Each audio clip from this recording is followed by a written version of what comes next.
देखिए बिल्कुल अब से बस थोड़ी देर पहले के कविता प्रवर्तन निदेशालय के दफ्तर से निकली हूं और अब वो राउज एवेन्यू कोर्ट पहुंच चुकी हूं और किसी भी वक्त उनको राउज एवेन्यू कोर्ट में जो है वो पेश किया जा सकता है और ये तय है ईडी के कविता की रिमांड मांगेगी ताकि उस पूरे मामले में आगे पटाक्षेप और पूछताछ ईडी की तरफ से किए जा सके।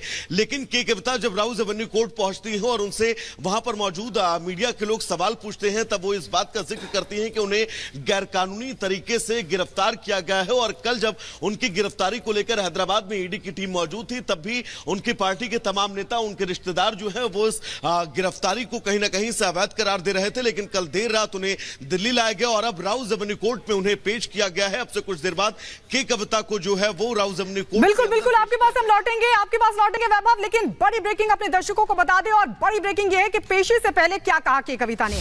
उन्होंने कहा कि गैर कानूनी तरीके से मुझे गिरफ्तार किया गया, गैर कानूनी तरीके से हुई गिरफ्तारी ये के कविता की तरफ से कहा गया है। केसीआर की बेटी के कविता जिनको कल हैदराबाद में गिरफ्तार कर लिया गया था, दिल्ली लाया गया और उसके बाद अब उनको राउज एवेन्यू कोर्ट में पेश किया गया। लेकिन पेशी से पहले अपनी गिरफ्तारी को गैर कानूनी बताती नजर आई के कविता। शराब घोटाला मामला जिसमें मनी लॉन्ड्रिंग की लगातार ईडी जांच कर रही है और इसी मामले में के कविता को अरेस्ट किया गया था। के कविता को कोर्ट में पेश किया गया। पेशी से पहले के कविता ने कहा कि मेरी जो गिरफ्तारी है वो गैर कानूनी है।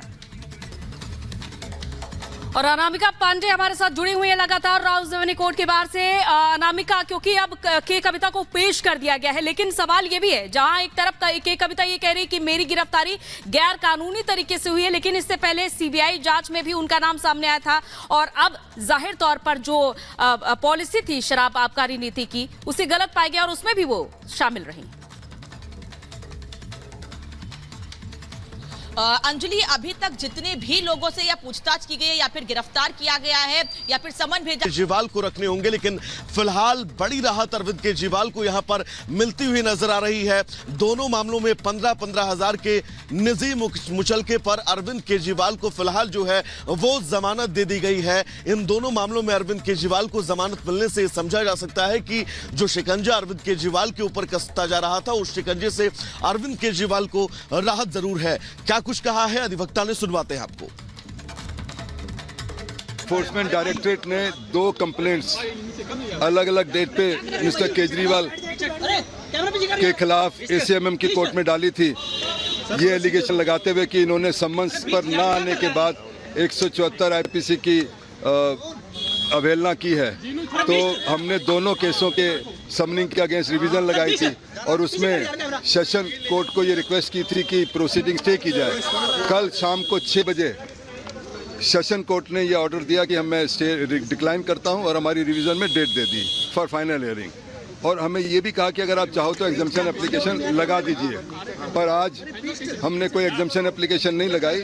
केजरीवाल जी कोर्ट में अपीयर हुए इन पर्सन और दोनों केसों में 15-15 हजार के श्योरिटी का ऑर्डर किया। बॉन्ड जज साहब ने एक्सेप्ट कर लिया और उनको जाने की इजाजत दे दी।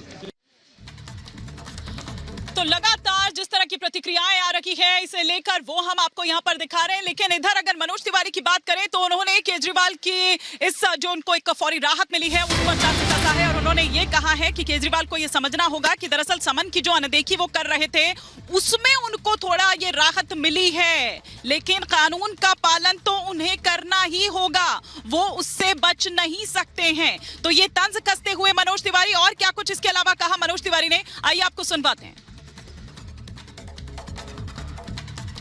इनको बेल मिली है जो इन्होंने अभी तक ईडी के सम्मन्स की अवहेलना की और ईडी ने कंप्लेंट की। उस कंप्लेंट में जब ये कोर्ट गए तो उसके लिए इनको बेल मिली है कि चलो पीछे जो गलतियां किया है उसमें आपको अभी 15,000 के मुचलके पे 1 लाख की सिक्योरिटी पे अब ये जमानत पे इस समय हैं। लेकिन इनको कहा गया है जल्दी से ईडी के समन्स का जवाब दीजिए, उपस्थित होइए, कानून का पालन करिए।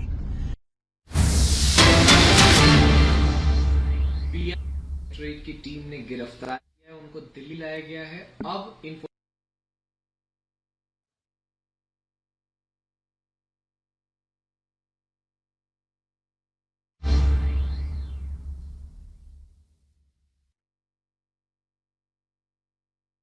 आपको बता दें बड़ी खबर ये अरविंद केजरीवाल पर लगातार अब रिएक्शंस बीजेपी की तरफ से सामने आ रहे हैं।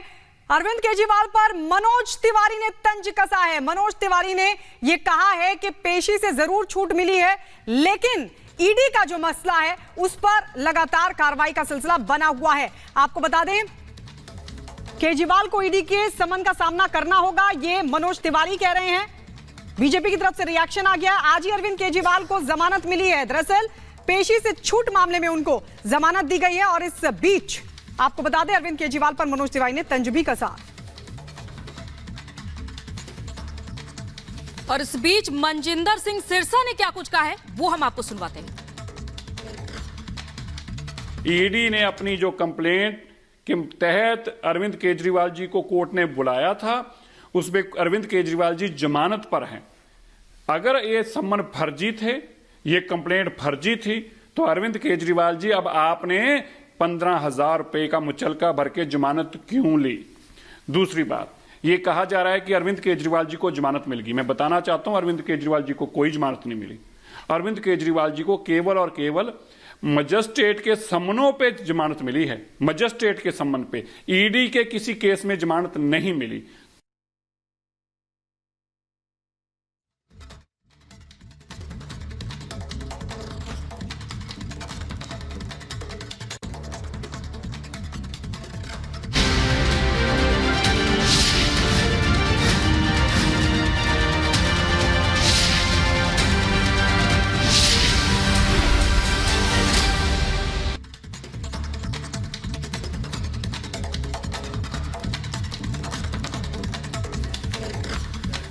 तो लोकसभा चुनाव की रणभेरी बच चुकी है और तारीखों का ऐलान आज दोपहर 3 बजे होने वाला है, यानी कि 6 से 7 चरणों में चुनाव ये समझा जा रहा है कि हो सकता है। क्योंकि पिछले चुनाव की अगर हम बात करें, 2019 के लोकसभा चुनाव की बात करें तो 7 चरणों में चुनाव हुआ था और इस बार माना जा रहा है कि 6 से 7 चरणों में चुनाव हो सकता है। तो 543 संसदीय लोकसभा सीटों के लिए आज दोपहर 3 बजे प्रेस कॉन्फ्रेंस की जाएगी चुनाव आयोग की तरफ से और आज ही तारीखों का ऐलान होने वाला है।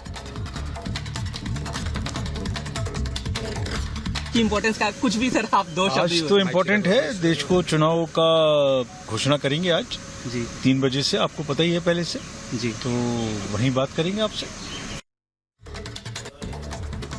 तो आपको बता दें लोकसभा चुनाव की तारीखों का आज ऐलान है। दोपहर 3 बजे 6 से 7 चरणों में चुनाव हो सकता है। 2 करोड़ के करीब इस बार नए वोटर्स होंगे और आपको ये भी बता दें 97 करोड़ वोटर्स इस बार वोट करने वाले हैं। तो आज तारीखों का ऐलान चुनाव आयोग की तरफ से किया जाएगा। अब सब अपनी अपनी तैयारियों में मशगूल है, लेकिन आपको बता दें आज चुनावों की तारीखों का ऐलान हो जाएगा, जिसको लेकर बीजेपी और विपक्षी दलों की अलग अलग राय देखने को मिल रही है। महाराष्ट्र के सीएम एकनाथ शिंदे जहां एक बार फिर से मोदी सरकार बनने की बात दोहरा रहे हैं, तो वहीं कांग्रेस के नेता अधीर रंजन चौधरी चुनाव आयोग पर ही उठा रहे हैं सवाल। सुनिए।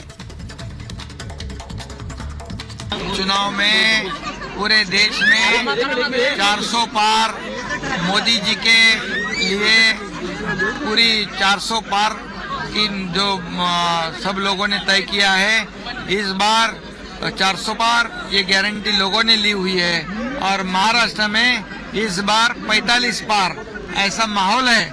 मोदी जी का हाथ मजबूत करने के लिए महाराष्ट्र के जनता ने पूरा मन बना लिया है और जीत मोदी जी की है, क्योंकि देश में उन्होंने इतना बड़ा परिवर्तन लाया है जो 50-60 सालों में नहीं हुआ, वो 10 साल में उन्होंने करके दिखाया है।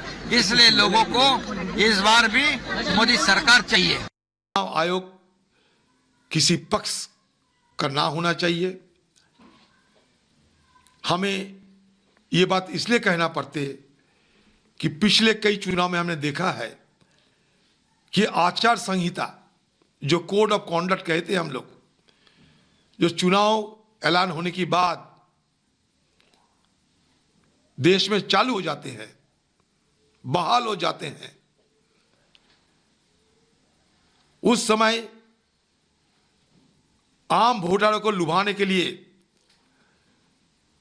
आज सत्तारूढ़ पार्टी और खासकर देश की प्रधानमंत्री कभी कभी इसका बेजा इस्तेमाल करते हैं। तो लोकसभा चुनाव की तारीखों का आज ऐलान होने वाला है और लोकतंत्र के महापर्व को लेकर देश में गजब का माहौल देखने को मिल रहा है। पंजाब में क्या कुछ कह रखे हैं लोग और खासतौर पर जो चिट्ठी लिखी गई